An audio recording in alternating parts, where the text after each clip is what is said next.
നിയമസഭാ തെരഞ്ഞെടുപ്പിൽ സ്ഥാനാർത്ഥികളെ നിർത്താതെ UDF-നെയും LDF-നെയും പിന്തുണയ്ക്കുമെന്ന് ജമാഅത്തെ ഇസ്ലാമിയുടെ രാഷ്ട്രീയ മുഖമായ വെൽഫെയർ പാർട്ടി അടക്കം നിലപാട് സ്വീകരിക്കുമ്പോൾ ഒപ്പം പോപ്പുലർ ഫ്രണ്ടുമായി സഖ്യമുണ്ടാക്കുന്ന സമീപനം LDF അടക്കം സ്വീകരിക്കുമ്പോഴാണ് ഈ ഒരു ഘട്ടത്തിൽ കൂടുതൽ ചർച്ചയാകുന്നത് ബി ഗോപാലകൃഷ്ണന്റെ ചില പരാമർശങ്ങൾ. അത് തെറ്റാണ്, അത് വർഗീയതയാണ്, ആ രീതിയിലാണ്, ഈ രീതിയിലാണ് എന്നുള്ള പരിശോധനയും വിമർശനങ്ങളും പ്രതിഷേധവുമാണ് പല കോണുകളിൽ നിന്നും ഉയർന്നുകൊണ്ടിരിക്കുന്നത്. അഡ്വക്കേറ്റ് അനിൽ വിളയിൽ, അത്തരത്തിൽ നോക്കുമ്പോൾ ശ്രീ രജിലായാലും ശ്രീ ഹാഷിം ആയാലും പറഞ്ഞു വെച്ച ചില കാര്യങ്ങളുണ്ട്.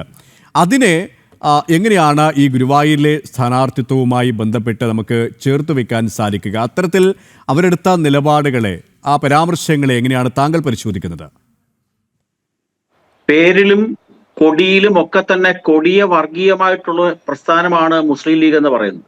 വിജയസാധ്യത പരിഗണിച്ചുകൊണ്ടാണ് ഇവർക്കൊക്കെ സീറ്റ് നൽകുന്നതെന്നാണ് ഇടതുപക്ഷത്തിന്റെ പ്രതിനിധി പറഞ്ഞത്. കേരള സാഹചര്യത്തില് വിജയത്തിന്റെ മാനദണ്ഡം എന്ന് പറയുന്നത് ന്യൂനപക്ഷ പ്രീണനം എന്നായിരിക്കാം അദ്ദേഹം ഉദ്ദേശിച്ചതെന്നാണ് എനിക്ക് തോന്നുന്നത്.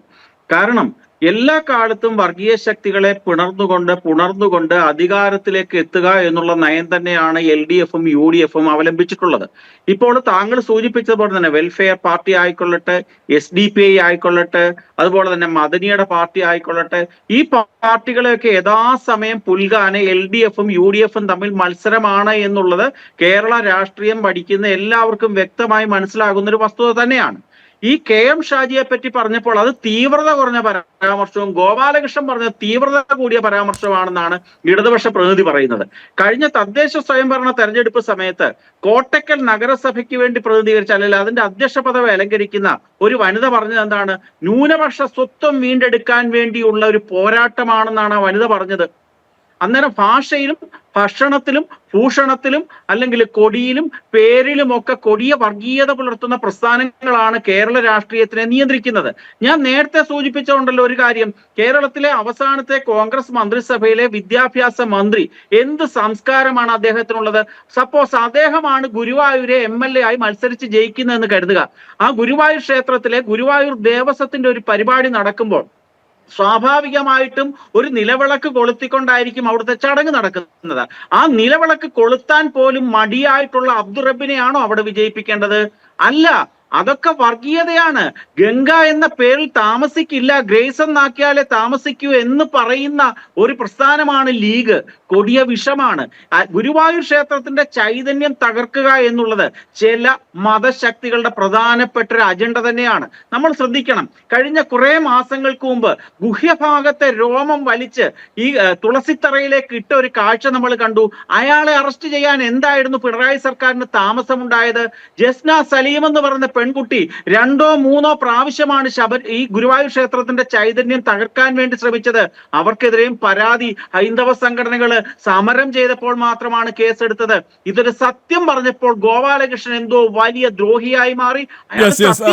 ഹാഷിം അരിയിൽ, ഈ ഒരു വിഷയം അടക്കം പരിശോധിക്കപ്പെടേണ്ടതല്ലേ? ഈ ഗുരുവായൂർ ക്ഷേത്രവുമായി ബന്ധപ്പെട്ട് ഒരുപാട് പല സാഹചര്യങ്ങളും ഉണ്ടായിട്ടുണ്ട്. ഹൈന്ദവ വിശ്വാസികളെ സംബന്ധിച്ചിടത്തോളം മുറിവേൽപ്പിക്കുന്ന ചില കാര്യങ്ങൾ, അവിടെയൊക്കെയും ഹൈന്ദവ സംഘടനകളുടെ ഇടപെടലുകളാണ് ഉണ്ടായത്. BJP അടക്കമുള്ള സംഘടനകളുടെ ഇടപെടലുകളാണ് ഉണ്ടായിട്ടുള്ളത്. അവിടെ ഈ ബി ഗോപാലകൃഷ്ണന്റെ ഈ പരാമർശത്തെ അതുമായി ബന്ധപ്പെട്ട് നമുക്ക് ചേർത്ത് വെക്കേണ്ടതില്ലേ?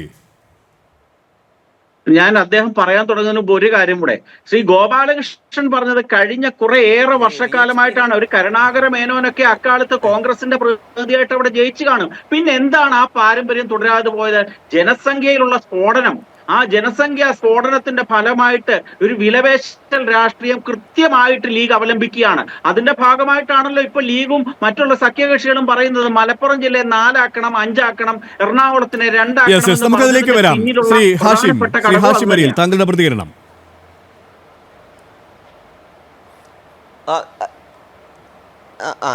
ഞാൻ പറയാം.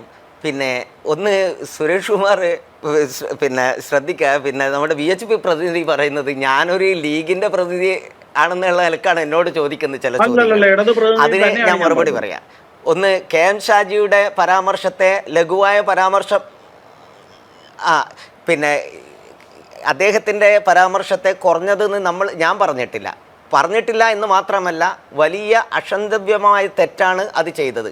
പക്ഷേ ഹാഷിമരിയിൽ മതമാണ് എന്ന് അദ്ദേഹം പറഞ്ഞു വെച്ചിട്ടും ഇടതുപക്ഷ നേതാക്കൾ അത്രത്തോളം അതിനെ എതിർത്തിട്ടില്ല. തെറ്റാണ്. ചില കോണുകളിൽ നിന്ന് ചില എതിർപ്പുകൾ ഉണ്ടായിരുന്നു മാത്രം. ആളാണ് ഞങ്ങൾ. കഠിനമായിട്ട് അതിശക്തമായിട്ട് കോണുകളിൽ നിന്നല്ല, പക്ഷെ അത് കേൾക്കാനുള്ള കാത് വേണം എന്ന് മാത്രമേ ഉള്ളൂ. എന്ന് മാത്രമല്ല, കേരളം മൊത്തം പിന്നെ ഏത് തരത്തിലുള്ള ആളുകളാണെങ്കിലും ഷാജിയുടെ ആ വാക്കുകളെ അല്ലെങ്കിൽ അതുപോലെ പിന്നെ സംസാരിച്ച ആളുകളുടെ വാക്കുകൾ അംഗീകരിക്കാൻ നമ്മൾ ഒരുക്കല്ല, ഒരാളും ഒരുക്കല്ല. എന്തുകൊണ്ട്? മതമാണോ? ഈ രാഷ്ട്രീയ രംഗത്ത് പ്രവർത്തിക്കുന്നവർ മതത്തെ ഉപയോഗിക്കാൻ പാടില്ല, മതത്തെ രാഷ്ട്രീയത്തിലേക്ക് കൊണ്ടുവരാൻ പാടില്ല. കാരണം ഞാൻ തുടക്കത്തിൽ പറഞ്ഞിട്ടുണ്ട്, ഇത് പള്ളിയിൽ ഇമാമ് നിൽക്കുന്നതോ അല്ലെങ്കിൽ ക്ഷേത്രത്തിൽ തന്ത്രിയാകുന്നതോ ഉള്ള ശാന്തിയാകുന്നതോ ഉള്ള ചർച്ചയല്ല ഇവിടെ നടക്കുന്നത്. അതിനു വേണ്ടിയുള്ള ഇടപെടലുമല്ല. പിന്നെ ഷാജിയുടെ പിന്നെ പ്രസ്താവന മതമാണ് പ്രശ്നം എന്ന് പറഞ്ഞാൽ അദ്ദേഹം പറയേണ്ടത് ഇവിടെ മതം മാത്രമാണോ പ്രശ്നം എന്ന് തിരിച്ചു ചോദിക്കാൻ നമുക്കുണ്ട്. പിന്നെ രണ്ടാമത്, പിണറായി വിജയൻ പോപ്പുലർ ഫ്രണ്ടിനെ പിന്തുണച്ചു. എവിടെയാണ് പോപ്പുലർ ഫ്രണ്ടിനെ ഇടതുപക്ഷം സപ്പോർട്ട് ചെയ്യുന്നത്? പോപ്പുലർ ഫ്രണ്ട് എന്ന് പറയുന്നത് ഇടതുപക്ഷം പോയിട്ട് ഈ രാജ്യത്തെ മതന്യൂനപക്ഷങ്ങൾ അംഗീകരിക്കില്ല. കാരണം അവർ പ്രവാചകന്റെ അധ്യാപനം പഠിക്കുന്നവരല്ലേ. പ്രവാചകന്റെ വചനം എന്താ? പ്രവാചകന്റെ വചനം ഫൈനൽ മുമ്പത്ത, തീർച്ചയായും തീവ്രവാദി. ഒരു വലിയൊരു ഹദീസിന്റെ ബാക്കിയാണ്, ഒരു പ്രവാചക വചനത്തിന്റെ ബാക്കിയാ. തീർച്ചയായും തീവ്രവാദി. ലാ സഫറും കത്ത്, അവനൊരു യാത്രയും പൂർത്തിയാക്കൂല. വലാ ലഹുറുൻ നബക്ക, ഭൂമുഖത്തൊരു വസ്തുവിനെയും അവൻ ബാക്കിയാക്കൂല എന്ന് പറഞ്ഞിട്ടുണ്ട്. അങ്ങനെയാണെങ്കിൽ എന്തുകൊണ്ട് ഈ ഒരു വർഗീയ സംഘടനയുടെ വോട്ട് വേണ്ട എന്ന് പ്രഖ്യാപിക്കാൻ അല്ലെങ്കിൽ അങ്ങനെ തുറന്നു പറയാൻ എന്തുകൊണ്ട് മുഖ്യമന്ത്രി തയ്യാറാകുന്നില്ല? ഇടതുപക്ഷ നേതാക്കൾ തയ്യാറാകുന്നില്ല? പരസ്യമായി അങ്ങനെ ആരും പറയുന്നില്ലല്ലോ നിങ്ങളുടെ വോട്ട് ഞങ്ങൾക്ക് വേണ്ട എന്ന്. അല്ല, പത്തനംതിട്ട ജില്ലയിലെ കോട്ടാങ്ങൽ പഞ്ചായത്ത്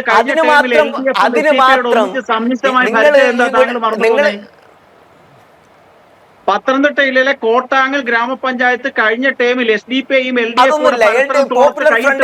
സപ്പോർട്ട് ചെയ്തില്ല. താങ്കൾ വെറുതെ കോട്ടാങ്ങൽ പഞ്ചായത്തിന്റെ കാര്യം എല്ലാവർക്കും അറിയുന്നതാണല്ലോ ഹാഷിം.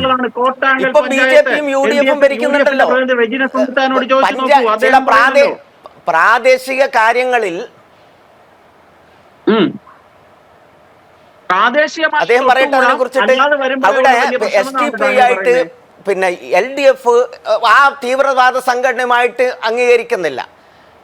SDP ഏത് കാലത്തും SDP ആണെങ്കിലും എല്ലാ വർഗീയ ശക്തികൾക്കും എതിരെയാണ് അംഗീകരിക്കുന്നില്ല എന്ന് താങ്കൾ പറഞ്ഞത് കൃത്യമാണ്. താങ്കൾ ഇപ്പൊ പറഞ്ഞത് അങ്ങനെയാണ്. SDPയെ തീവ്രവാദ സംഘടനയായി CPM അംഗീകരിക്കുന്നില്ല എന്ന് പറഞ്ഞാൽ തൊട്ടുകൂടായ്മ ഇല്ല, തീവ്രവാദ സംഘടന അല്ല എന്നല്ല. അല്ല, അങ്ങനെയില്ല. ഇല്ല അല്ല, എന്റെ പേരിൽ കള്ളം അടിച്ചേൽപ്പിക്കരുത്. പിന്നെ പോപ്പുലർ ഫ്രണ്ട് ഇതൊക്കെ തീവ്രവാദ സംഘടനയാണ്. അങ്ങനെയാണ് പറഞ്ഞത്, അല്പസമയം മുമ്പ് അങ്ങനെയാണ് പറഞ്ഞു വെച്ചത്. അതുകൊണ്ട് തന്നെയാണ് അവരെ മുന്നണിയുമായിട്ട് സഹകരിപ്പിക്കാത്തത്. അല്ല, ഞാൻ ഇപ്പോഴും പറഞ്ഞത് മനസ്സിലായില്ലേ? തുടരാം ഹാഷിം. സത്യം തന്നെയാണ്. തീവ്രവാദ പ്രസ്ഥാനങ്ങളുമായിട്ടുള്ള ഒരു സഹകരണത്തിനും LDF തയ്യാറായിട്ടില്ല. ഉള്ളിൽ നിന്നാണ് പറയുന്നത്. തീവ്രവാദ സംഘടനകളുമായിട്ട് പിന്നെ ഒന്നിച്ചു പോകാൻ ഇവിടെ LDF ഒരു കാലത്തും തയ്യാറായിട്ടില്ല. ഇന്നും ജമാഅത്തെ ഇസ്ലാമി പോലെയുള്ള സംഘടനകളെ എതിർക്കുന്നത് LDF ആണ്. അതേ സ്ഥാനത്ത് അതേ ജമാഅത്തെ ഇസ്ലാമിക്കാരെ പറയുന്നവർക്ക് അതേ ജമാഅത്തെ ഇസ്ലാമിയെ കാൺപൂരിൽ ആസ്ഥാനത്ത് കൊണ്ടുപോകാനും അവിടെ സ്വീകരണം കൊടുക്കാനും അവരെ സ്വീകരിച്ച് ചർച്ച ചെയ്യാനും തയ്യാറായത് ഇവിടുത്തെ NDA മുന്നണിയാണ്. BJP ആണ് അതിന് നേതൃത്വം നൽകിയത്. RSS ആസ്ഥാനത്ത് അവർ ചർച്ച നടത്തിയത്. അങ്ങനെ ചർച്ചക്ക് കൊണ്ടുപോയിട്ട് ഇവിടെ കൊണ്ടുവന്നിട്ട് അവരൊക്കെ നല്ല ആളുകളാണ് നിങ്ങൾ പറയാ. തീവ്രവാദത്തിന്റെ എല്ലാ ശക്തികളും നിങ്ങൾ ഒന്നിച്ചു നിൽക്കുന്ന ആളുകളാണ്. ലീഗ് ആണെങ്കിലും BJP ആണെങ്കിലും നിങ്ങളൊക്കെ ഒരുമയോടുകൂടെ നിൽക്കുന്ന ആളുകളല്ലേ. പല സ്ഥലത്തും നിങ്ങൾ തമ്മിൽ ധാരണ ഉണ്ടാക്കുന്നില്ലേ? പരസ്പരം ഐക്യത്തിൽ പോയിട്ടില്ലേ? ബേപ്പൂര് നിങ്ങൾ ഒന്നിച്ച് മത്സരിച്ചിട്ടില്ലേ? വടകരയിൽ നിങ്ങൾ ഒന്നിച്ച് മത്സരിച്ചിട്ടില്ലേ? എന്നിട്ട് ഈ തീവ്രവാദ സംഘടനകളെ എല്ലാം ചേർത്ത് നിർത്തിയിട്ട് കേവലം വോട്ടിന് നിങ്ങൾ പറയുന്നത് എന്താ? ഇപ്പൊ വോട്ടിന് വേണ്ടി നിങ്ങൾ പറയുന്നത് അവരൊക്കെ തീവ്രവാദ സംഘടനകളാണ്, അല്ലെങ്കിൽ ആ പേരുള്ളവർ. പേരിന്റെ പേരിൽ വർഗീയത കാണാൻ ഒരു കാൻഡിഡേറ്റ് തുനിയുന്നുണ്ടെങ്കിൽ ഈ നാട്ടിലെ 100% ആളുകളെയും പ്രതിനിധീകരിക്കേണ്ട ഒരു സ്ഥാനാർത്ഥി അദ്ദേഹം ജയിച്ചു വന്നാൽ ആ നാട്ടിലുണ്ടാകുന്ന അവസ്ഥ എന്താണ്? ആ ദുര്യോഗം എന്താ?